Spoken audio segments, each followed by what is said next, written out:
I am now unboxing the Yongnuo transceivers.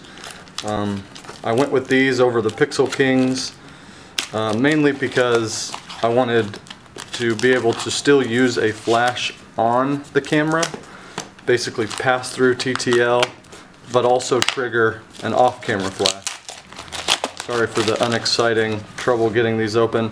So you can see, pretty small package, pretty simple. You're not going to get a lot of the extras that I noticed were in the box with the Pixel Kings, but I think the little extras like the stand and such do not outweigh some of the things you're going to get with these. They are about the same size. They're quite big in your hand. You know, I'm a 6-foot guy. I have pretty good sized hands, so that's going to be pretty large on top of a camera. But what I do think is pretty intelligent is the transceiver style of design, which means it's both are a transmitter, both are a receiver. So that allows you to put whichever one you want on top. Unlike some of the really cheap options, they all take AA batteries. You know, and both of them take AA batteries, obviously, because they're identical, which is really nice. And assuming you're using standard strobes, so you basically only have to worry about AA batteries with this system, and I think that's a huge plus. I also wanted to just grab my camera. This is the 5D with a plate, so you can see the relative size to the camera is pretty big, but all of the mass of this thing is forward of the back of the camera.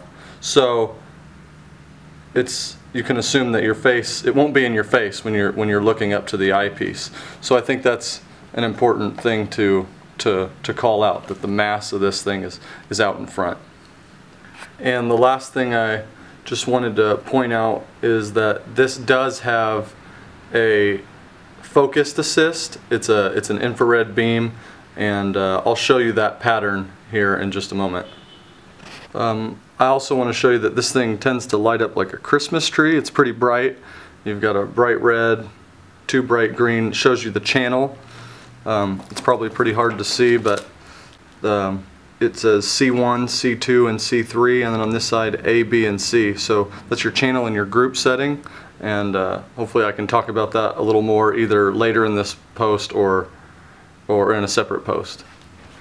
And now I'm going to show you the infrared. I just got this piece of paper here and underexposed that video a little bit. So I'm just going to aim this straight down, and hopefully you can see that pattern when it gets thrown. Now obviously I'm only about 24 inches from this piece of paper, so when you throw it at a wall, it gets much bigger. So I went ahead and turned my camera so it's facing at a white wall in the apartment, and now you can see a much larger print on that wall.